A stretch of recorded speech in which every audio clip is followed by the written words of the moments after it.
మొదటిగా దేవుడు ఇచ్చిన గొప్ప తరుణాన్ని బట్టి దేవునికి ప్రభు రక్షకుడైన యేసుక్రీస్తు అతి శ్రేష్టమైన నామంలో కృతజ్ఞతాస్తుతులు తెలియజేస్తున్నాను. అలాగే కూడా వచ్చిన మీ అందరికి కూడా ప్రభు పేరిట నా వందనాలు తెలియజేస్తాను. యజమానికి మనకి పనికి పెట్టుకున్నప్పుడు ఆ పనిని మనం అశ్రద్ధతో చేయకూడదు. నేను పనిచేస్తున్న కంపెనీలో అయితే ఒకవేళ నేను అశ్రద్ధగా ఏమైనా పని చేశాను అనుకోండి, అది ఏం చేస్తుంది? మిషనరీని పాడు చేయడమే కాకుండా ఆ మిషనరీని ఎవరైతే వాడుతున్నారో వాళ్ళ ప్రాణాలను కూడా బలిగొంటుంది. కనుక నా పని విషయంలో అసలు అశ్రద్ధ అనేది ఉండకూడదు. ఆ అశ్రద్ధ యాజమాన్యానికి, అలాగే యాజమాన్యం ఎవరినైతే పనికి నియమించుకుందో వాళ్ళకి నాశనాన్ని కలిగించేది గనక మనం చేసే పని ఎలా ఉండాలి? శ్రద్ధగా ఉండాలా వద్దా? ఏ రాము, నువ్వు పని చేసినప్పుడు అశ్రద్ధగా చేస్తావా, శ్రద్ధతో చేస్తావా? ఈరోజు బిగించాను రేపు ఎగిరిపోయినట్టుగా ఉంటుందా పని? లేదు కదా. ఈరోజు బిగించారనంటే వాళ్ళు ఉన్నంత వరకు అది ఉండాలి. అది శ్రద్ధతో చేయడం అంటే. స్టాంప్ ఇంతకుముందు అతికించేవారు, ఉమ్మితేడు పని అని అంటారు కదా, తెలుసా? గమ్ముతో అంటించింది వేరు, ఉమ్ముతో అంటించింది వేరు. ఆ స్టాంప్కి మామూలుగా ఉంటుంది గమ్ము, ఇలా నాలుగుకి పెట్టి అంటించేవారు. అదేమైంది? ఊడిపోయేది. కనుక మన పని ఎలా ఉండాలి అంటే స్టాండర్డ్గా ఉండాలి. పనిలో నిర్లక్ష్యత అనేది ఉండకూడదు అని మనం అనుకుంటే, మన యజమాని ఫీల్ అయితే, మనమే యజమానులం అయితే, మనము అలా ఫీల్ అయితే, దేవుడు కూడా మనందరి యజమానిగా, ఆయన పని కొరకు మనల్ని నియమించుకున్నవాడిగా మనల్ని ఆయన పనులు ఎలా ఉండమంటున్నాడు? శ్రద్ధ కలిగి ఉండమంటున్నాడు. చూడండి, ఒక ఎగ్జాంపుల్ ఇచ్చాడు. ఇర్మియా గ్రంథము 48వ అధ్యాయము 10వ వచనం. యెహోవా కార్యమును అశ్రద్ధగా చేయువాడు శాపగ్రస్తుడు అగును గాక. తర్వాత,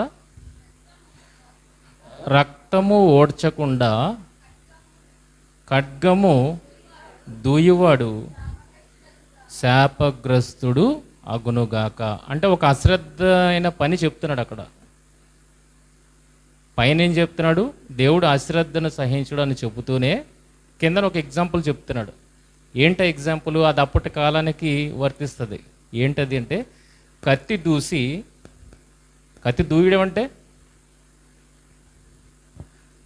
దూయడం అంటే బైబిల్లో ఈ మాట్లాడ దూసి, వర దూసి, ఈటె దూసి అని ఉంటుంది. దూసి అంటే బిలాము దగ్గర కూడా ఒక దూత ఖడ్గము దూసి ఉన్నట్టుగా, అలాగే యెహోషువ సందర్భంలో ఒక సేనాధిపతి ఖడ్గము దూసి ఉన్నట్టుగా. ఏంటి దూసి అంటే? వర దూసి అంటే కత్తి దాని వరలో ఉంటుంది, దాని కవర్లో ఉంటుంది. ఆ కవర్లో నుండి ఇలా తీస్తాడు కదా. తీసిన తర్వాత ఏం చేస్తాడో చేయడా? టార్గెట్ని ఏం చేస్తారు అంటే నీ ఎదుటిగా ఎవరైతే ఉన్నారో వాళ్ళు హతమార్చబడాలి. అంటే నువ్వు కత్తి ఎందుకు ఎత్తావు? అని చంపడానికే కదా.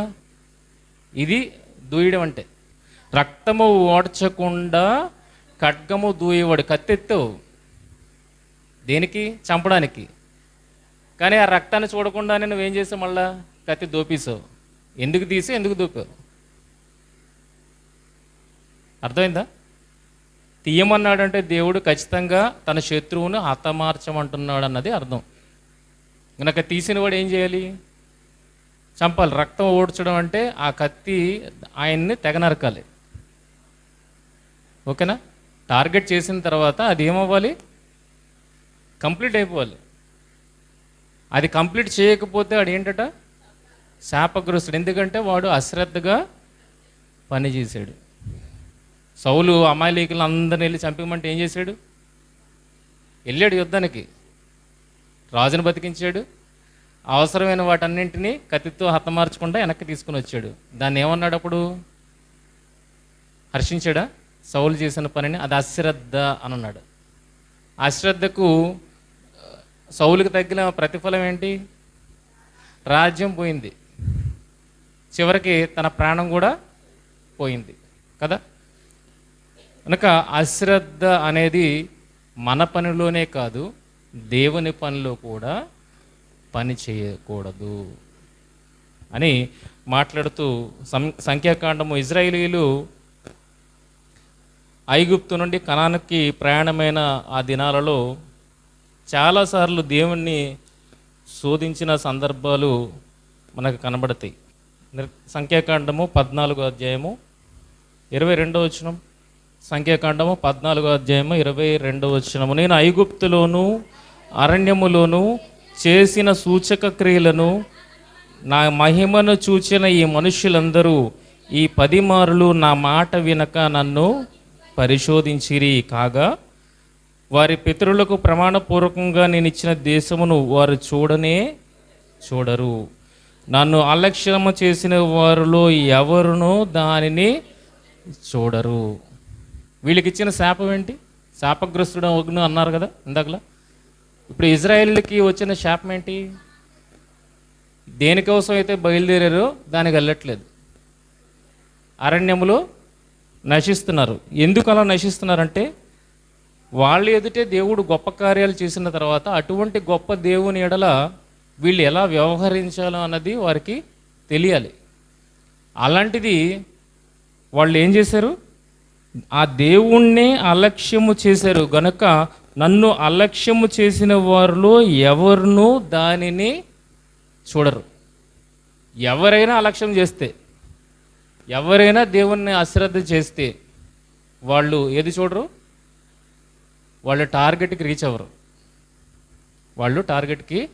రీచ్ అవ్వరు అని ఇజ్రాయేల్ కోసం మాట్లాడిన ఈ మాట అరణ్యములో 40 సంవత్సరములు అనేక మంది, అంటే 20 ఏళ్ళు పైబడి ఎవరైతే ఉన్నారో వాళ్ళందరూ ఏమైపోయారు? అరణ్యంలో నశించారు, రాలిపోయారు. 15వ అధ్యాయము 31. 15వ అధ్యాయం 31. వాడు యెహోవాను తృణీకరించిన వాడగును గనుక అట్టివాడు నిశ్చయముగా జనుల్లో నుండకుండా కొట్టివేయబడును. వాడు యెహోవా మాటను అలక్ష్యము చేసి ఆయన ఆజ్ఞను మీరినందున నిశ్చయముగా కొట్టివేయబడును. వాని దోష శిక్షకు వాడే కారకుడు. వారి నాశనానికి ఎవరు కారణం? ఎవరు ఉత్తరవాది? వాడే, దేవుడు కాదు. కనుక దేవుని ఎడల అలక్ష్యాన్ని ఎవరైతే ప్రదర్శిస్తారో, దేవుని మాటను నిర్లక్ష్య పెడతారో వాళ్ళు ఏమవుతారు? నాశనం అవుతారు అన్న విషయము స్పష్టంగా మనకి ఇక్కడ అర్థమవుతుంది. ఇంకొక రిఫరెన్స్ చూసుకొని మనం ముందుకెళ్దాం. 16వ అధ్యాయము 30వ వచనం.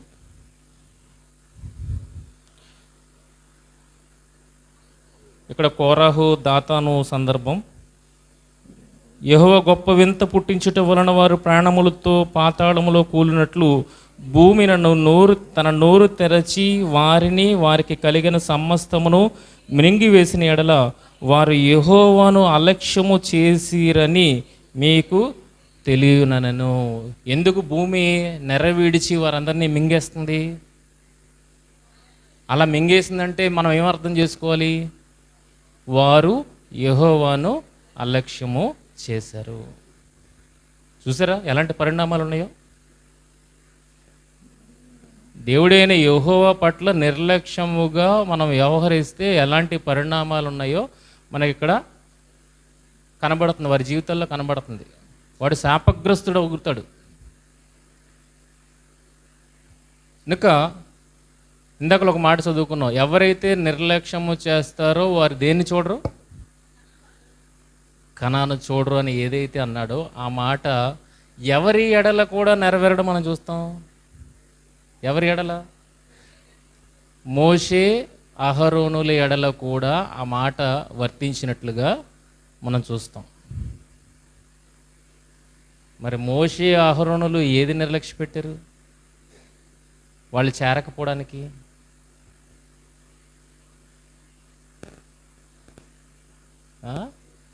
ఇక్కడ ఏమన్నాడు? నిర్లక్ష్య పెట్టిన ఏవేవి నిర్లక్ష్య పెట్టడం అన్నాడు అక్కడ. ఇందాక మనం చదువుకున్నాం, ఆయన మాటను కానీ ఆయనను అశ్రద్ధ చేసినా కానీ ఆయన పరిశుద్ధతకు దెబ్బతీసే విధంగా మనం ఉన్న ఒక అన్యాగ్నిని అహరోను కుమారులు పట్టుకెళ్ళేందుకు. ఏ అగ్నిని? అన్య అగ్ని. ఏదో వాళ్ళకి తెలియకుండా వెళ్ళిపోయారు. అన్య అగ్ని. వాళ్ళు ఏమైపోయారు? అగ్నికి ఆహుతి అయిపోయారు. అన్య అగ్ని అంటే అంతలో కూడా మనం నిర్లక్ష్యము చూపకూడదు అన్న విషయం మనకి అర్థమవుతుంది. కనుక నిర్లక్ష్యం చూపితే వారు తీవ్రమైన పరిణామాలకు గురవుతారన్న విషయం మనకు అర్థమవుతున్నప్పుడు మోషే అహరోనులు కూడా ఏ రకంగా దేవుణ్ణి నిర్లక్ష్య పెట్టినందుకు వారు ఆ కనాను దేశానికి వెళ్ళలేకపోయారు. చాలా వేడుకున్నాడు దేవుణ్ణి మోషే. ఏమనంటే నేను వెళ్ళాలి అని. ఇదే ఫైనల్. ఇంకొకసారి నువ్వు నా దగ్గర అడక్క, నువ్వు అసలు వెళ్ళవు. నువ్వు చూస్తావు కానీ నువ్వు వెళ్ళవు. ఇది నడిపించిన వాడు, ఇజ్రాయేల్ని నడిపించిన వాడు, ఇజ్రాయేల్ని చేర్చాల్సిన వాడు చేరకుండానే మార్గములోనే ఆగిపోవడానికి గల కారణము ఏంటి? ఏ పరిణామాలు దానికి దారితీసే? దేవుడు అన్న మాట ఖచ్చితం. అది ఎవరి విషయంలో కూడా నెరవేరింది? మోషే అహరోనుల విషయంలో. ఇటు ఇజ్రాయేల్ నడిపించిన మోషే అహరోనుల విషయంలో కూడా అది నెరవేరినట్లుగా మనం చూస్తున్నాం. చూడండి వాక్యం, అదే సంఖ్యాకాండము 20వ అధ్యాయము, సంఖ్యాకాండం 20వ అధ్యాయము 12వ వచనం. అప్పుడు యెహోవా మోషే అహరోనులతో, నేను ఇజ్రాయేలు కన్నుల ఎదుట నా పరిశుద్ధతను సన్మానించినట్లు నన్ను నమ్ముకొనకపోతిరి గనుక ఈ సమాజమును నేను వారిచ్చిన దేశములోనికి మీరు తోడుకొని పోరని చెప్పాను. దేన్ని బట్టి ఇది జరిగింది? దేన్ని బట్టి అది జరిగింది? మెయిన్ మాట, దేన్ని బట్టి అది జరిగింది? నన్ను నమ్ముకొనక పోతిరి. సంఖ్యాకాండం 27వ అధ్యాయము 13-14 వచనాలు. సంఖ్యాకాండము 27వ అధ్యాయము 13-14 వచనాలు. నీవు దాన్ని చూచిన తర్వాత నీ సహోదరుడైన అహరోను చేర్చబడినట్లు నీవును నీ స్వజనులతో చేర్చబడదువు. అనగా సీను అరణ్యములో సమాజము వాదించినప్పుడు ఆ నీళ్ల యొద్ద వారి కన్నుల ఎదుట నన్ను పరిశుద్ధపరచక నా మీద తిరుగుబడితిరి. ఇది రెండో పాయింట్ కింద రాసుకోండి. మొదటి పాయింట్ ఏంటి? ఇందాకలా మనం ఆడుకున్నాం, నన్ను నమ్ముకొనక పోతిరి. నా పరిశుద్ధతను సన్మానించినట్లు నన్ను నమ్ముకొనకపోతిరి. ఏ రకంగా నమ్మలేదు వాళ్ళు? రెండోది ఏంటి? నీళ్ల యొద్ద వారి కన్నుల ఎదుట నన్ను పరిశుద్ధపరచక నా మీద తిరుగుబడితిరి. ఏ రకంగా తిరుగుబడ్డారు? ఏ రకంగా నమ్ముకోలేదు? ఏ రకంగా తిరుగుబడ్డారు? ఏ రకముగా తన పరిశుద్ధతను సన్మానించలేదు. కీర్తనల గ్రంథము 106వ కీర్తన 32-33 వచనాలు.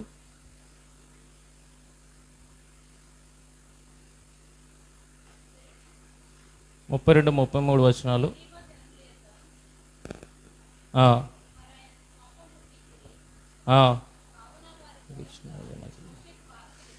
మోషేకు బాధ కలిగను ఎట్లనగా వారు అతని ఆత్మ మీద తిరుగుబాటు చేయగా అతడు తన పెదవులతో కాని మాట పలికను. చూడండి సందర్భాలు, ఒక్కొక్క దాంట్లో ఒక్కొక్కటి మనకి వివరణ కలుగుతుంది. ఏంటది? మొదట నన్ను నమ్ముకొనకపోతిరి అన్న మాట ఉంది, నా పరిశుద్ధతను సన్మానించకపోతిరి అని ఉంది, నా మీద తిరుగుబడిరి అని ఉంది, ఇప్పటికి కాని మాట పలికారు అని ఉంది. కనుక దీనిని బట్టి దేవుడు ఏమన్నాడంటే మోషతో, ద్వితీయోపదేశకాండము 3వ అధ్యాయము 23వ వచనం నుండి,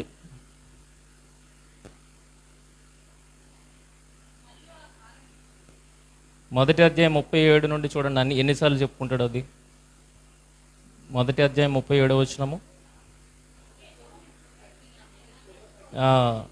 మిమ్మల్ని బట్టి నా మీద కోపపడి నీ పరిచారకుడు నూను కుమారుడైన యెహోషువ దానిలో ప్రవేశించడు కానీ నీవు దానిలో ప్రవేశించవని ఒకసారి చెప్పాడు. తర్వాత 4వ అధ్యాయం 21, 22 వచనాలు చూడండి. మరియు యెహోవా మిమ్మును బట్టి నా మీద కోపపడి నేను ఈ యొర్దాను దాటకూడదనియు నీ దేవుడైన యెహోవా స్వాస్యంగా నీకు ఇచ్చుచున్న ఈ మంచి దేశంలో ప్రవేశించకూడదని ప్రమాణం చేసిన కావున నేను ఈ యొర్దాను దాటకుండా ఈ దేశంలోనే చనిపోదును. మీరు దాటి ఆ మంచి దేశమును స్వాధీనపరుచుకునేదురు. అంటే ఎంత ఆశ ఉన్నదే మోషే గారికి ఆ దేశాన్ని చూడాలన్నది. ఎందుకంటే నడిపిస్తున్నవాడు దేవుడే నడిపిస్తానని చెప్పిన తర్వాత ఆ దేశం ఎలాగుంటుంది అనేది ఊహలకు అందడానికి అక్కడికి వెళ్ళాలని ప్రయత్నం చేస్తారు. అంతేనా?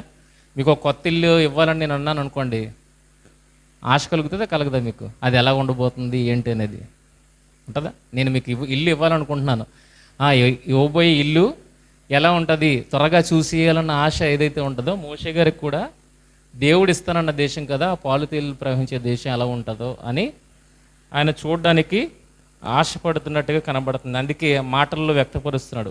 3వ అధ్యాయం 23వ వచనం నుండి. మరియు ఆ కాలమున నేను యెహోవా ప్రభువా నీ మహిమను నీ బాహుబలమును నీ దాసునికి కనుపరచ మొదలుపెట్టి ఉన్నావు. 25వ వచనం.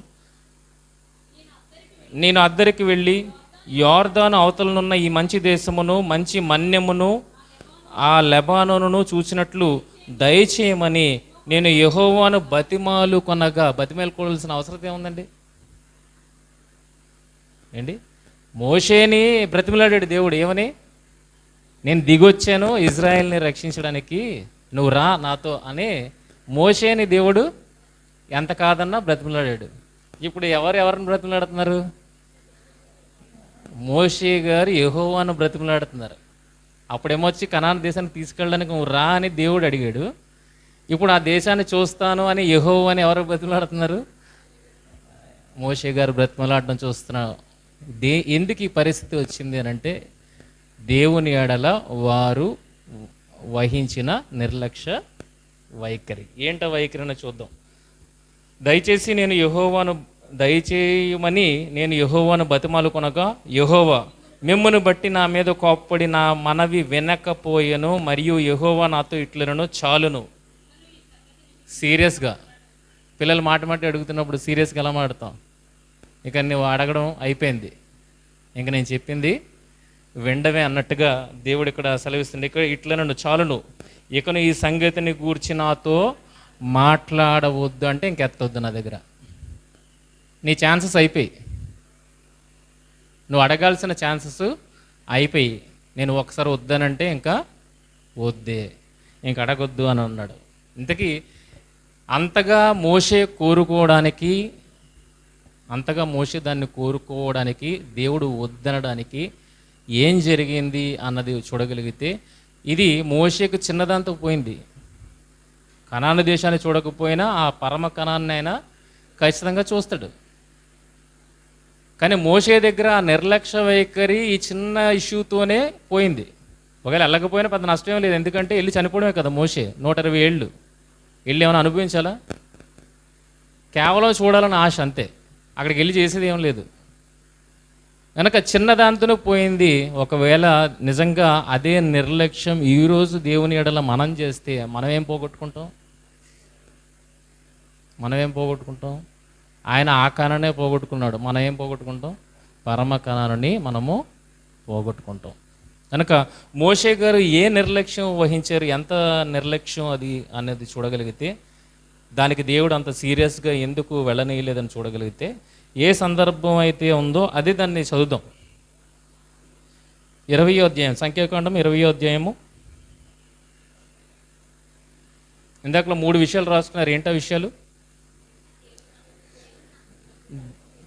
నన్ను నమ్ముకొనక పోతిరి, నా పరిశుద్ధతను సన్మానించకపోతిరి, కాని మాట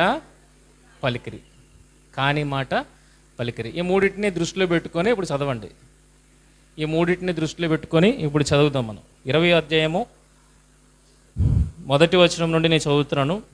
మొదటి నెల యందు ఇజ్రాయేల్ సర్వ సమాజము సీను అరణ్యమునకు రాగా ప్రజలు కాదేశులో దిగిరి. అక్కడ మిరియాము చనిపోయి పాతపెట్టబడెను.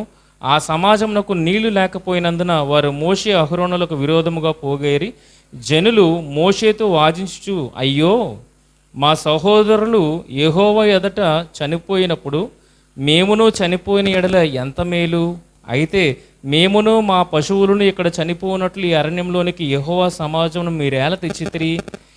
ఈ కాని చోటికి మమ్ము తెచ్చుటకు ఐగుప్తులో నుండి మమ్మల్ని ఎలా రప్పించితిరి?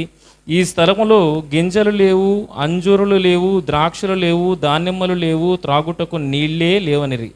అప్పుడు మోషే అహరోనులు సమాజం ఎదుటి నుండి ప్రత్యక్ష గుడారం యొక్క ద్వారములోనికి వెళ్ళి, ఇక్కడ నుండి మీరు బాగా ఈ జరిగిన సందర్భాన్ని ఎక్స్ప్లెయిన్ చేస్తున్నాడు ఇక్కడ. మోషే అహరోనులు సమాజం ఎదుటి నుండి ప్రత్యక్ష గుడారం యొక్క ద్వారంలోనికి వెళ్ళి సాగిలపడగా యెహోవా మహిమ వారికి కనబడిను. అంతటా యెహోవా మోషేకు ఇలాగ సెలవిచ్చెను, నీవు నీ కర్రను తీసుకొని నీవును నీ సహోదరుడైన అహరోనును ఈ సమాజమును పోగు చేసి వారి కన్నుల ఎదుట ఆ బండతో మాటలాడుము. ఏమన్నాడండి? వీళ్ళు ఎక్కడికి వెళ్ళారట? బాగా ఒక స్టెప్ టు స్టెప్ గమనించండి, మీకే క్లారిటీ వచ్చేస్తుంది. వారు ఎక్కడికి వెళ్ళారట? అప్పుడు మోషే అహరోనులు సమాజం ఎదుట నుండి ప్రత్యక్ష గుడారం యొక్క ద్వారంలోనికి వెళ్ళి సాగిలపడగా యెహోవా మహిమ వారికి కనబడెను. అంతటి యెహోవా మోషేకు ఇలాగ సెలవిచ్చెను, నీవు నీ కర్రను తీసుకొని నీవును నీ సహోదరుడైన అహరోనును ఈ సమాజమును పోగు చేసి వారి కన్నులు ఎదుట ఆ బండతో మాట్లాడము, అది నీళ్ళిచ్చును. నీవు వారి కొరకు నీళ్లను బండలో నుండి రప్పించి సమాజమునకును వారి పశువులకును త్రాగుటకిమ్ము. యెహోవా తనకు ఆజ్ఞాపించినట్లు మోషే ఆయన సన్నిధి నుండి ఆ కర్రను తీసుకుని పోయిను. తర్వాత మోషే అహరోనులు ఆ బండ ఎదుట సమాజమును పోగు చేసినప్పుడు అతడు వారితో, ద్రోహులారా వినుడి, మేము ఈ బండ నుండి మీ కొరకు నీళ్లు రప్పింపవలన అనెను. అప్పుడు మోషే తన చెయ్యి ఎత్తి 2 మార్లు తన కర్రతో ఆ బండను కొట్టగా నీళ్లు సమృద్ధిగా ప్రవహించెను, సమాజమును పశువులను త్రాగెను. అప్పుడు యెహోవా మోషే అహరోనులతో, మీరు ఇశ్రాయేలీల కన్నుల ఎదుట నా పరిశుద్ధతను సన్మానించినట్లు నన్ను నమ్ముకొనకపోతిరి గనుక ఈ సమాజమును నేను వారికిచ్చిన దేశములోనికి తోడుకొని పోరని చెప్పెను. అవి మొరీబా జనం అనబడెను. ఎలానగా ఇజ్రాయెల్ యెహోవాతో వాదించినప్పుడు ఆయన వారి మధ్యను తన్ను పరిశుద్ధపరచుకొనెను. ఈ సందర్భంలో మనం ఎత్తుకున్న 3 పాయింట్లలో ఏ రకముగా ఇజ్రాయెల్ ఎదుట దేవుని పరిశుద్ధతను వారు సన్మానించలేదు, ఏ కాని మాట పలికారు, రెండోది నన్ను నమ్ముకొనక తిరుగుబడిరి అన్న మాట దేనిని బట్టి, మూడిటికి మ్యాచ్ అవ్వాలి. మీరు చెప్పేది మూడిటికి మ్యాచ్ అవ్వాలి. కీర్తన గ్రంథంలో ఏముంది? కాని మాట పలికి బండను కొట్టాడా, బండతో మాట్లాడా? అది దాన్ని ఏమంటారు? మాట అంటారా, క్రియ అంటారా? ఇక్కడ ఏమన్నాడు కీర్తనలో? కాని మాట. ద్రోహులారా, ఇజ్రాయేల్ ద్రోహులారా అన్నాడు. ద్రోహులారా అన్న మాటని మీరు సీరియస్గా తీసుకుంటే అంతకుముందు ఇజ్రాయేల్ని చంపేశాడు. మీకు అది తెలుసా? మోషే అప్పుడు వేరు ఇప్పుడు వేరే. ద్రోహులారా అనడం దేంతో సమానం అన్నాడు? నరహత్యతో సమానం అన్నాడు కదా. ఆ నరహత్య ఎప్పుడో చేసాడు మోషే. దేవుడు ఇజ్రాయేల్ని చంపేస్తున్నాడు దూడ చేసినప్పుడు. ఇజ్రాయేల్ని చంపేస్తానన్నప్పుడు, వద్దు ప్రభువా, నువ్వు ఎందుకే తెప్పించావా ఇక్కడికి అనే సమాజం అనుకుంటుంది. నువ్వు చంపొద్దని కిందకు వచ్చినప్పటికీ వీళ్ళు పిచ్చి వేషాలు చూసి మోషేకి కోపం వచ్చేస్తుంది. ఇంకా దేవుడు చెప్పడు చంపమని, మోషే నరికేస్తాడు. ఇప్పుడు ద్రోహి అనడం, మాట అనడం చేత. మరి ఇక్కడ కూడా ఎవరిని శోధిస్తున్నారు? ఇక్కడ ఈ సందర్భంలో దేవుణ్ణి శోధిస్తున్నారు. అప్పుడు దేవుణ్ణి శోధించారు, ఇప్పుడు దేవుణ్ణి శోధించారు. కాస్త ఏమైందంటే చేంజ్ అయింది అంతే. అదొకటి ఇదొకటి. చూద్దాం, అదే ముందుకెళ్దాం. కంపారిజన్ కావాలి అక్కడ. మనం చెప్పేస్తే డైరెక్ట్గా అది ఆన్సర్ అవ్వదు. దానికి మనం ఇంకొకటి చూపించాలి, అది చూపెట్టి ఇక్కడికి రావాలి. కనుక ద్రోహుల అన్నది దేవుడు తప్పుగా తీసుకున్నాడు, అది కాని మాట అనుకుంటే కనుక, బాప్తిస్మ యోహాను ఇజ్రాయెల్ని చూసి ఏమన్నాడు? మరి ఆ మాట కూడా బాప్తిస్మ యోహాను అనకూడదు కదా. యేసుక్రీస్తు వారే ఇజ్రాయెల్ సమాజాన్ని చూసి ఏమన్నారు? దుష్టతరము వారులారా, వ్యభిచారులైన చెడ్డతరము వారులారా, సర్ప సంతానమా, ఆయన కూడా అన్నాడు. మరి సమయాన్ని బట్టి మాట్లాడితే మరి అప్పుడు తప్పు కానీ ఇప్పుడు ఎందుకు తప్పు అయిపోయింది? ప్రజలు అలాగే ఉన్నారు. ప్రజల్లో ఏం మార్పు లేదు. ప్రజల్లో మార్పు లేదన్నప్పుడు వీళ్ళల్లో కూడా ఏం మార్పు లేదు. వీళ్ళు కూడా అలాగే వాళ్ళని గద్దించారు. నాకు యేసుక్రీస్తు వారు ఒకవేళ రక్షించడానికి వచ్చిన ఆయనే సమాజాన్ని చూసి ద్రోహులారా, వ్యభిచారులారా, చెడ్డతనం వారులారా అని అన్నప్పుడు దేవుడు అక్కడ ఏమైనా సీరియస్గా తీసుకున్నాడా? లేదే. ఆ మాటని కాని మాటగా అనలేదు. అది రైట్ మాట. ఏది రైట్ మాట? అది రైట్ మాట. మోషే చివరికి ఇజ్రాయెల్ని దీవిస్తూ ఏమంటాడంటే, మీరు మెడ వంచని వారని నాకు తెలుసు, మీరు ఇలాంటి వాళ్ళే, తిరుగుబాటు చేసే రకాలే మీరు అని లాస్ట్లో అనేసి చచ్చిపోతాడు.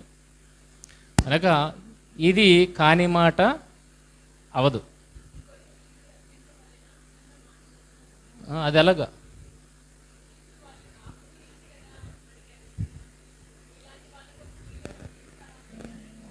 ఇలాంటి వాళ్ళ కోసం నీళ్ళు రప్పించాలని ఈయన అడిగితే ఆయన బండతో మాట్లాడమనగానే కొట్టగానే ఏమొచ్చే నీళ్ళు సమృద్ధిగా వచ్చి, అసలు నీళ్ళు రాకూడదు కదా కొడితే.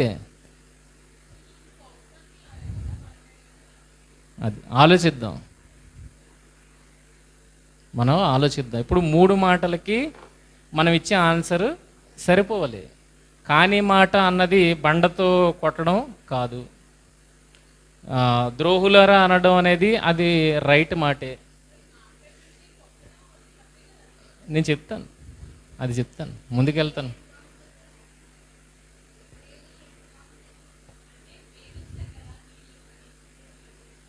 అరే ద్రోహమే కదరా, ఎన్ని కార్యాలు చూసారు ఆ దేవుడి దగ్గర. అయినా సరే మమ్మల్ని ఎందుకు రప్పించామని 40 ఏళ్ళ తర్వాత అంటున్నారు. ద్రోహులు కదా వాళ్ళు. 40 ఏళ్ల తర్వాత ఇంకో తరం వచ్చి ఆ తరం అంటుంది ఏమని? మమ్మల్ని ఇక్కడికి తీసుకొచ్చింది దేనికి? చంపడానికి కానీ.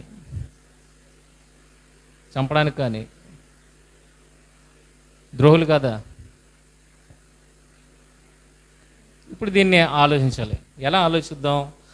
అదే అధ్యాయం, ఆన్సర్ ఎక్కడో ఉండదు. ఎక్కడ ఉంటుంది? అక్కడే ఉంటుంది.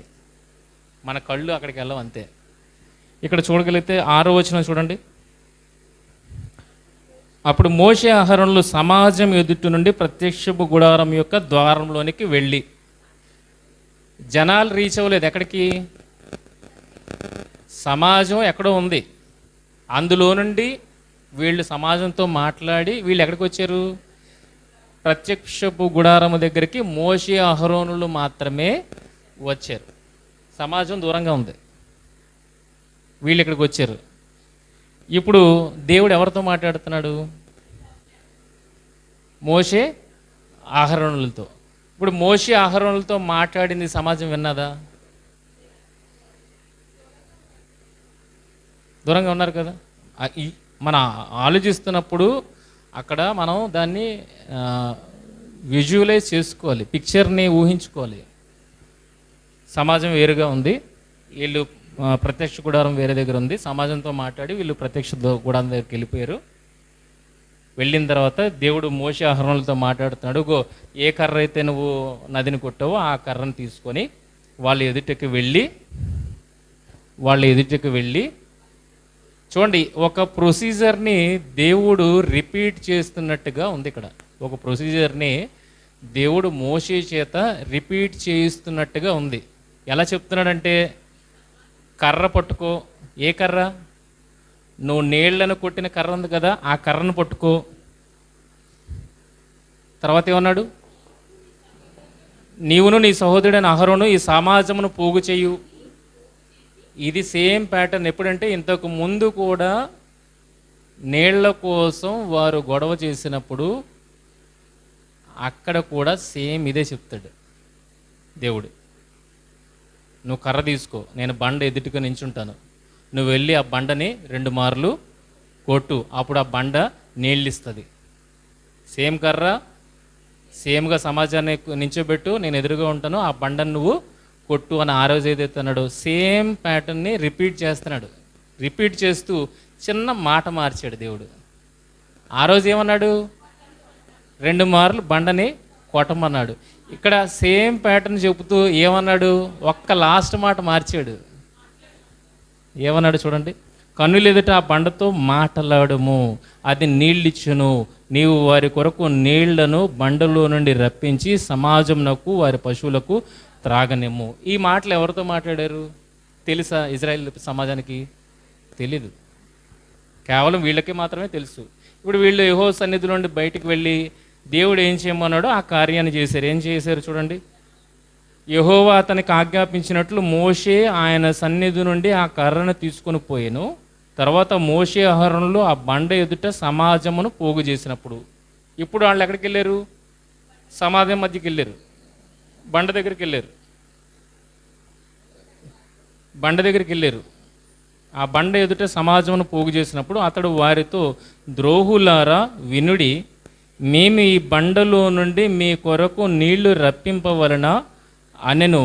అప్పుడు మోషే తన చెయ్యి ఎత్తి 2 మార్లు తన కర్రతో ఆ బండను కొట్టగా నీళ్లు సమృద్ధిగా ప్రవహించెను. నీళ్ళైతే ఆగలేదు, మాట్లాడమన్నాడు కానీ కొట్టినా నీళ్ళైతే ఆగలేదు. నీళ్ళు ఎందుకు ఆగలేదు అన్నది నేను చెప్తాను ముందుకెళ్ళిన తర్వాత. మాట్లాడితేనే వస్తాయి అన్నాడు కదా, మరి కొడితే ఎందుకు వచ్చి కదా, నీళ్ళు ఎందుకు వచ్చి అన్నది చెప్తాను. సమాజమును పశువులను త్రాగిన అయిపోయింది. అప్పుడు యెహోవా వీళ్ళని పిలిచి ఏమన్నాడు మళ్ళీ మోషే అహరోనులతో, మీరు ఇజ్రాయేల్ కన్ను ఎదుట నా పరిశుద్ధతను సన్మానించినట్లు నన్ను నమ్ముకొనకపోతిరి గనుక. బండతో దేవుడు మాట్లాడమన్నాడు, వీళ్ళు ఇక్కడికి వచ్చి బండని కొట్టారు. ఒకవేళ దేవుని పరిశుద్ధత ఏ రకంగా సన్మానించలేదనంటే, మాట్లాడమన్నది కొట్టడం ద్వారా ఇజ్రాయేల్ సమాజం ఎదుట దేవుని పరిశుద్ధతను సన్మానించలేదు అనుకోవడానికి అసలు ఇజ్రాయేల్ ఎదుట ఆ విషయం చెప్పాడా? నేను అడుగుతున్న ప్రశ్న, ఇజ్రాయేల్కి తెలియదు కదా విషయం ఏంటో. ఏదైనా ఆ మొక్క మోషే అహరోనులతోనే మాట్లాడాడు తప్పితే ఇజ్రాయేల్ దగ్గర దేవుడు మాట్లాడలేదు. పోనీ వీళ్ళకి తెలిసి అక్కడ మాట్లాడమని కుట్టాడు అనుకోండి, అప్పుడు దేవుని పరిశుద్ధత ఏమవుతుంది? సన్మానించినట్లు అవుతుంది, దేవుని నమ్ముకోకపోతే అన్నట్లు అవుతుంది. కానీ ఇజ్రాయేల్కి విషయం తెలీదు. బండను కొట్టడం అనేది అక్కడ పరిశుద్ధతను సన్మానించకపోవడం అనేది మిస్ మ్యాచ్ అవుతుంది. అది కాదు, అది కాదు. మరేంటి? ద్రోహులారా కాదు, బండను కొట్టడము కాదు, మరేంటి? కాని మాట పలికారు, కాని మాట పలికారు. ఇదే ప్యాటర్న్, సేమ్ ప్యాటర్న్ చెప్పాను కదా, అది ఎప్పుడు జరిగింది చూడగలిగితే నిర్గమాకాండము 17వ అధ్యాయం 5వ వచనము.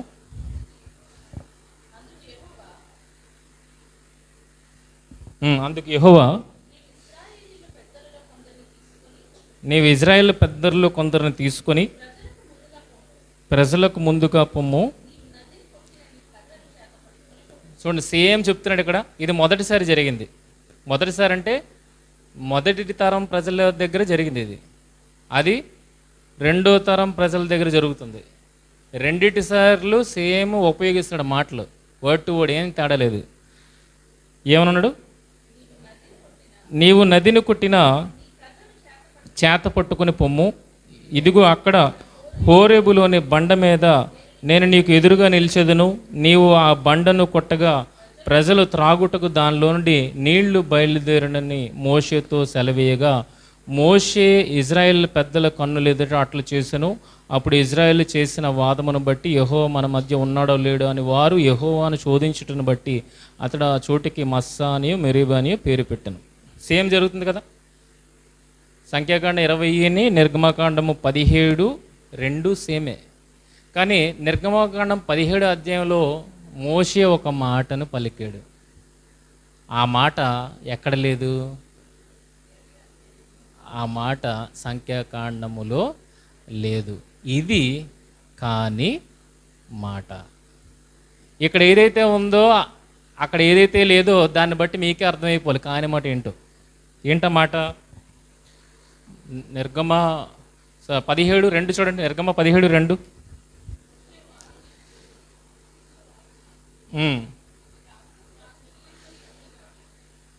మోషేతో వాదించు త్రాగుటకు మాకు నీళ్ళిమ్మని అడుగుగా మోషే, మీరు నాతో వాదింపనేలా, యెహోవాను శోధింపనేలా అని వారితో చెప్పాను. మరొక మాట ఉంటుంది, మరొక మాట నిర్గమకాండము 16వ అధ్యాయం 16:7-8. యెహోవా మీద మీరు సొనిగిన సొనుగులను ఆయన విని ఉన్నాడు. ఉదయమున మీరు యెహోవా మహిమను చూచెదరు. మేము ఏ పాటి వారము, మా మీద సనగనేలా అనిరి. మరియు మోషే, మీరు తినుటకే సాయంకాలం మాంసమును ఉదయమున చాలినంత ఆహారమును యెహోవా మీకు ఈగను. మీరు ఆయన మీద మీ సొనుగులను యెహోవాయే వినుచుండగను. మేము ఏ పాటి వారము. ఇక్కడ 17:2 ఏమనంటున్నాడు? మోషేతో వాదించు త్రాగుటకు మాకు నీళ్ళిమ్మని ప్రజలు అడుగుగా మోషే, మీరు నాతో వాదింపనేలా, మేము ఏ పాటి వారము? మేము నీళ్ళు ఇచ్చేవారమా? రాహేలు యాకోబుని నాకు పిల్లల్ని ఇవ్వ అని అన్నప్పుడు యాకోబు ఏమన్నాడు? నేను దేవునికి ఏమైనా ప్రతిగా ఉన్నానా నీకు నీ గర్భఫలం ఇవ్వడానికి? దేవుడు ఇవ్వనదే నా దగ్గర ఏమీ లేదు. అలాగే ఇక్కడ ప్రారంభంలో మోషే సేమ్ ప్యాటర్న్లో చెబుతున్నప్పుడు మోషే ఏమన్నాడనంటే, మా వల్ల కాదు ఇది. ఎవరి వల్ల ఇది? యెహోవా మీ కొరకు నీళ్లు రప్పించును. మేం కాదు. మేము ఏ పాటి వారము? త్రాగుటకు మాకు నీళ్ళు ఇమ్మని అడుగుగా మోషే, మీరు మాతో వాదింపనేలా, యెహోవాను శోధింపనేలా అని వారితో చెప్పును. అక్కడ ప్రజలు నీళ్లు లేక దప్పికొని మోషే మీద సొనుగుచు, ఇదెందుకు? మమ్మును, మా పిల్లలను, మా పశువులను దప్పి చేత చంపుటకు ఐగుప్తుల నుండి ఇక్కడికి తీసుకొని వచ్చి తీరని. అప్పుడు మోషే యెహోవాకు మొర్రపెట్టుచు, ఈ ప్రజలను నేనేమి చేయుదును? కొంతసేపటికి నన్ను రాళ్లతో కొట్టి చంపుదురనను. అంటే ఈయన నిస్సహాయ స్థితి అక్కడ కనబడుతుంది. నేనేం చేయలేను ప్రభువా, నన్ను కొట్టి చంపేలాగా ఉన్నారు, నువ్వే ఏదైనా చెయ్యి అన్నప్పుడు యెహోవా, నీవు ఇశ్రాయేలు పెద్దల్లో కొందరిని తీసుకుని ప్రజలకు ముందుగా పొమ్ము. నీవు నది కొట్టిన నీ కర్రను చేత పట్టుకొని పొమ్ము. ఇదిగో అక్కడ హోరేబులోని బండ మీద నేను నీకు ఎదురుగా నిలిచేదను. నీవు ఆ బండను కొట్టగా ప్రజలు త్రాగుటకు దానిలోండి నీళ్లు బయలుదేరినని మోషేతో సెలవేగా మోషే ఇజ్రాయేల్ పెద్దల కన్నులేదో అట్లు చేసినో. అప్పుడు ఇజ్రాయేలీలు చేసిన వాదమును అట్లు చేసినో. అప్పుడు ఏమయ్యాయి? నీళ్ళు వచ్చాయా? బండతో కొట్టగానే నీళ్ళు వచ్చాయా?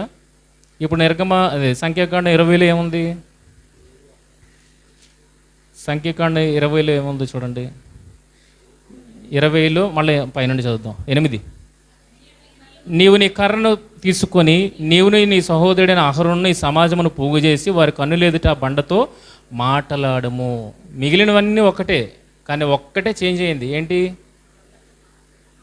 కొట్టొద్దు, మాట్లాడు. ఓకేనా? మాట్లాడు. అది నీళ్ళు ఇచ్చును. నీవు వారి కొరకు నీళ్లను బండలో నుండి రప్పించి సమాజమునకు వారి పశువులకును త్రాగుటకిమ్ము. దేవుడు మైండ్ని చూడండి ఎలా సెట్ చేస్తాడో. మోషే మైండ్ని ఎలా సెట్ చేస్తున్నాడో చూడండి ఇక్కడ. అంటే ఏం మాట్లాడతాడా ఆ టెన్షన్లో, మోషే ఏం మాట్లాడతాడా అని మోషేని సెట్ చేస్తున్నాడు. అక్కడ ఏమంటున్నాడు? నీవు వారి కొరకు. అసలు మోషే నీళ్ళు రప్పించగలదా? కానీ దేవుడు మైండ్ని ఎలా ట్యూన్ చేస్తున్నాడు అక్కడ. అంటే ఇంత టెన్షన్లో కూడా అశ్రద్ధగా ఉంటాడా, శ్రద్ధగా ఉంటాడా? ఇజ్రాయేల్ బాధించినప్పుడట ఏమన్నాడట ఆయన? కానీ మాట పలికడంట. మనం ఎప్పుడు సరిగ్గా ఉన్నామనేది, ఈ డెసిషన్ సరిగ్గా తీసుకున్నామని మనం చెప్తాం. అంటే నువ్వు టెన్షన్ లేనప్పుడు కాదు, టెన్షన్ ఉన్నప్పటికీ కూడా నువ్వు ఆ టెన్షన్లో నుండి ఒక సరైన నిర్ణయం తీసుకోగలిగితే అది మెచ్చుకోగలుగుతుంది. అలాగే ఇప్పుడు మోషే మీద ప్రెషర్ ఉంది. వయసు ఎంతండి? మోషే వయసు అప్పటికి 120 ఏళ్ళ దగ్గరికి వచ్చేస్తున్నాడు. వీళ్ళు పెడుతున్న ప్రెషరు ఇప్పటి వరకు తిరుగుబాటు చేస్తూనే ఉన్న ప్రజలు, ఇలాంటి టెన్షన్ మోషే మీద ఉన్నప్పుడు దేవుడు మోషేని చెక్ చేస్తున్నాడు. చూడండి ఏమంటున్నాడు, అది నీళ్ళిచ్చును, నీవు వారి కొరకు నీళ్లను బండలో నుండి రప్పించి సమాజమునకును వారి పశువులకును త్రాగుట కిమ్ము. యెహోవా అతనికి ఆజ్ఞాపించినట్లు మోషే ఆయన సన్నిధిని ఆ కర్రను తీసుకుని పోయాను. తర్వాత మోషే అహరోనులు ఆ బండ ఎదుట సమాజమును పోగు చేసినప్పుడు అతడు వారితో, ద్రోహులారా వినుడి, మేము ఈ బండలో నుండి మీ కొరకు నీళ్లు రప్పింపవలెన. మొదటిసారి ఏమన్నాడు మోషే? మొదటి టర్న్లో ఏమన్నాడు? మేము ఏ పాటి వారమో మా మీద మీరు సొనగడం ఏంటి, మాతో మీరు వాదిస్తారేంటి, దేవుడు ఇవ్వాలి కదా అని దేవుడి దగ్గర మొరపెట్టాడు.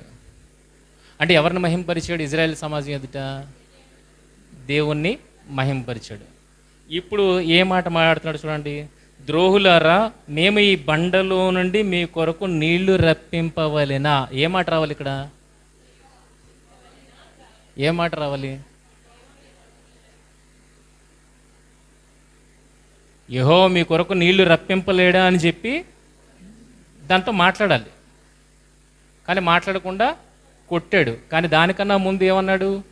మేము అన్న మాట మాట్లాడి. ఇది ఇజ్రాయేల్ సమాజం ఎదుట ఎవరి పరిశుద్ధతను సన్మానించకపోవడం? దేవుని పరిశుద్ధతను. అంటే ఇజ్రాయేల్ సమాజంలో ఎవరు దృష్టిలోకి వచ్చేస్తారు యెహోవా పక్కన పెట్టేస్తే? అప్పటికే మోషే అంటే పిచ్చి, తర్వాత కూడా మోషే అంటే పిచ్చి. ఇప్పటికీ యేసుక్రీస్తు వారి కాలానికి కూడా ఇజ్రాయెల్ సమాజం ఎలా ఉంది? మోషే ధర్మశాస్త్రం అనగానే మోషే అంటే పిచ్చాలకి. అలాంటిది ఇప్పుడు దేవుణ్ణి పక్కన పెట్టి మోషే నేనే రప్పిస్తున్నానంటే ఇజ్రాయెల్కి దేవుడు ఎవరైపోతారు? మోషే అయిపోతాడు కదా. కనుక దేవుడు కూడా ప్రెషర్ పెట్టాడు. ఆ ప్రెషర్లో ఎలాగ వ్యవహరిస్తాడు అనేది చెక్ చేశాడు. ఆ ప్రెషర్లో ఏం చేశాడు మోషే? కాని మాట పలికాడు. దేవుడిని మీకోసం ఎప్పుడైనా సరే ఏదైనా దేవుడే మీ కొరకు రప్పించగలుగుతాడు, కానీ నేను రప్పించలేనన్న మాట రావాలి. అందుకే తర్వాత ఏమైనా చూడండి, మేము ఈ బండలో నుండి మీ కొరకు నీళ్లు రప్పింపవలన అనను. అప్పుడు మోషే తన చెయ్యి ఎత్తి 2 మార్లు తన కర్రతో ఆ బండను కొట్టగా. నీళ్ళు రాకూడదు కదండి, నీళ్ళు ఎందుకు వచ్చాయి? నీళ్ళు రాకూడదు కదా, నీళ్ళు ఎందుకు వచ్చాయి? దేవుడు ఎంత గొప్పవాడు అని అంటే ఈ మాటను బట్టి అర్థం చేసుకోవచ్చు. దేవుడు ఎంత గొప్పవాడు అని అంటే మాట్లాడితే నీళ్ళు రావాలి, కొడితే నీళ్ళు రాకూడదు. ఓకేనా? కొట్టిన తర్వాత నీళ్ళు రాలేదనుకోండి, ఎవరికి అవమానం? మోషేకి అవమానం, ఇజ్రాయెల్ సమాజం ఎదుట. అర్థమవుతుందా? కొట్టిన తర్వాత మొదటి నీళ్ళు వచ్చాయి కదా, ఇప్పుడు నీళ్ళు రాకపోతే ఎవరికి అవమానం? తన భక్తుడైన మోషేకి అవమానం. గనక సమాజం ఎదుట దేవుడు తన భక్తులను అవమానపరిచే విధంగా తీసుకెళ్ళడు. సమాజం ఎదుట ఆయన గణపరుస్తాడు. మాట్లాడమంటేనే నీళ్ళు రావాలి, కానీ కొడితే నీళ్ళు వచ్చాయంటే మోషే చిన్నపోకూడదు. మోషే ఇజ్రాయెల్ సమాజం ఎదుట చిన్నపోకూడదని మాట్లాడకుండా కొట్టిన నీళ్లు ఇచ్చాడు. కానీ మోషే ఎలాగున్నాడు? రివర్స్లో ఆలోచిస్తే అదే సమాజం ఎదుట ఎలాగున్నాడు? దేవుణ్ణి సన్మానించిన వాడిగా ఉన్నాడు. సమాజం ఎదుట మోషేని దేవుడు సన్మానించాడు. విషయం తెలియదు ఏంటి, మాట్లాడమన్నాడా కొట్టమన్నాడా విషయం ఇజ్రాయెల్కి తెలీదు. కానీ కొట్టగా నీళ్లు వచ్చాయంటే దేవుడు సమాజం ఎదుట మోషేని సన్మానించాడు. కానీ అదే సమాజం ఎదుట మోషే దేవుణ్ణి సన్మానించకుండా ఏం మాట్లాడాడు? కాని మాట. ఏంటా మాట అంటే, మేము కాదు, యెహోవాయే మీ కొరకు నీళ్లు రప్పింపలేడా అన్న మాట రావాలి. అది రాలేదు. ఆ చిన్న నిర్లక్ష్యానికి మోషే ఏం కోల్పోయాడు? తాను బాగా ప్రియముగా ఎంచుకున్న ఆ కనాను దేశాన్ని చూడకుండా వెళ్ళిపోయాడు. ఈ చిన్నపాటి నిర్లక్ష్యానికే తర్వాత దేవుడు వేడుకున్నాడు, బ్రతిమలాడుకున్నాడు. ఇగో మిమ్మల్ని బట్టే నేను కాని మాట పలికాను అన్న మాట మాట్లాడాడు. అయినప్పటికీ దేవుడు యాక్సెప్ట్ చేయలేదు. చేయలేదు. ఆ చిన్నపాటి నిర్లక్ష్యానికే మోషే కనానికి వెళ్ళకపోతే మరి దేవుని మాటకు మనము లోబడక దేవుని పనిని నిర్లక్ష్యంగా అశ్రద్ధగా చేస్తే మనము ఏ శాపాన్ని మూటగట్టుకుంటామో ఒకసారి ఆలోచించండి. అశ్రద్ధగా చేయవాడు శాపగ్రస్తుడు అన్నప్పుడు దేవుని పట్ల మనం ఎలా పనిచేస్తున్నాం? నిర్లక్ష్య వైఖరి ఏమైనా ఉందా? అశ్రద్ధ ఏమైనా ఉందా? ఆ చిన్నపాటి అశ్రద్ధే మోషేని అక్కడికి నడిపించకపోతే అంత గొప్ప నాయకుడు, మనమేం అలాంటి వాళ్ళం కాదు కదా, అంత గొప్ప నాయకుడు గనుక ఆ చిన్నపాటి అశ్రద్ధ లోకంలో ఒక ప్లేస్కి తీసుకెళ్ళలేకపోయింది. మన ఏ నాయకులం కాదు, మన ఏ పార్టీ వరము కాదు. అలాంటిది దేవుని ఎడల నిర్లక్ష్యం చూపితే నిజంగా మనం పరలోకానికి వెళ్తాం? ఆలోచించండి. శాపానికి లోనవుతాం. కనుక ఎప్పుడు ఏది జరిగినా అది ఎవరి వల్ల జరిగిందని మనం చెప్పాలి. నీ అశ్రద్ధ ఎక్కడ కనబడుతుంది అంటే, నా వల్ల జరిగిపోయిందన్న దగ్గర దేవుడిని నువ్వు అశ్రద్ధ చేసినట్టు. పౌలు గారు కూడా అంత గొప్ప ప్రసంగకుడు అయినప్పుడు కూడా దేవుడి సామర్థ్యం ఇవ్వలేనిదే నేనేం చేయగలుగుతాను? ఈ సామర్థ్యము నా వల్ల కలిగినది కాదు, ఎవరి వల్ల? దేవుని వల్ల కలిగింది అని ఆయన దేవుణ్ణి మహింపరుస్తున్నాడు. అంటే మన జీవితంలో ఏ కార్యాలు జరిగిపోయినప్పటికీ కూడా, కొండల్లో బద్దలు చేసినప్పటికీ కూడా అది ఎవరి వల్ల జరిగింది? నీ వల్ల జరిగిందని చెబితే నువ్వు దేవుణ్ణి సమాజం ఎదుట ఆయన పరిశుద్ధతను సన్మానించినట్లు, తిరుగుబాటు చేసినట్లు. ఇక్కడ మరొక మాట మీరు చదవండి.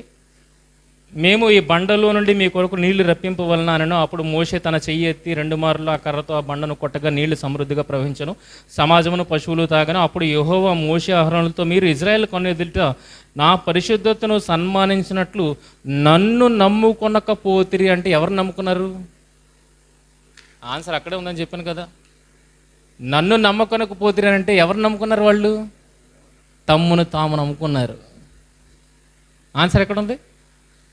అక్కడే ఉంది. ఎంత స్టోరీ బిల్డప్ చేస్తేనే కానీ ఈ మాటకి మనం చేరలేకపోయాం. చూడండి, దేవుణ్ణి నమ్మకపోతే ఎవరు నమ్ముకున్నా చెప్పండి? మనమైనా సరే దేవుణ్ణి నమ్మకుండా ఉండాలంటే, దేవుణ్ణి నమ్మట్లేదు అని అంటే ఎవరు నమ్ముకున్నట్టు? మనల్ని మనమే నమ్ముకున్నట్టు. ఇక్కడ అదే కదా కనబడుతుంది. మేము ఈ బండలో నుండి నీళ్లు రప్పింపవలనంటే ఎవరు నమ్ముకున్నారు? ఎవరి మీద తిరుగుబాటు చేశారు ఆ మాట పలికి? అర్థమవుతుందా? సమాధానం ఇక్కడే ఉంది. దీన్ని ఏమంటారు? అశ్రద్ధ, నిర్లక్ష్యం. నిర్లక్ష్యం. కనుక ఎంత కష్టమైన పరిస్థితుల్లో మీరు ఉన్నప్పటికీ ఒక యోబులాగా మీరు ఎవరిని మహింపరచాలి? దూషించకుండా ఆ దేవుణ్ణి సమాజం ఎదుట మహింపరిచేవారుగా మీరు ఉండాలి. అది ఇది నేర్పుతున్న పాఠం మనకి. నాకు ఎన్ని టెన్షన్స్ రానండి, అన్ని టెన్షన్స్కి మీరు ఎవరి మీద ఆధారపడిపోతున్నారు? దేవుడి మీద ఆధారపడుతున్నారు అన్నప్పుడు మీకేం ప్రాబ్లమే లేదు. ఇంకో ఏదైనా ఆయనే చేయాలి, నేను చేసుకునేది ఏమీ లేదు. మీ వెంట్రుకను తెల్లగానేనను నల్లగానే మీరేమైనా చేసుకోగలరా? కనుక ఆలోచించడం ఎందుకు? ఆలోచన అంతా ఎవరి మీద ఏమన్నాడు? మీ చింత యావత్తు తీసుకొని వచ్చి దేవుడి మీద వేయండి, అన్నిటికీ దేవుడే సమాధానం అన్నట్టుగా మన జీవితంలో ఏ పరిస్థితుల్లో ఉన్నప్పటికీ మన సమాధానం అదే అయి ఉండాలి. అప్పుడు దేవుని గణపరిచిన వారు అవుతారు. కనుక శాపగ్రస్తులంగా ఉండకుండా దేవుడి పట్ల శ్రద్ధ కలిగి కార్యాలను జరిగిస్తూ ఆయన ఇచ్చే నిత్య రాజ్యానికి మనం అందరం చేరుకోవాలని మిమ్మల్ని కోరుకుంటూ నా మాటలు ముగిస్తున్నాను. ప్రార్థన చేసుకుందాం. మహోన్నతుడైన మా తండ్రి, మహాఘనమైన శ్రేష్టమైన అతి పవిత్రమైన నామానికి వందనాలు. దేవా, మంచి మాటలను మీరు అందించున్నారని మేము నమ్ముతున్నాం తండ్రి. దేవా, ఆ చిన్న నిర్లక్ష్యము మోషేను అక్కడికి చేరనివ్వకుండా చేసింది.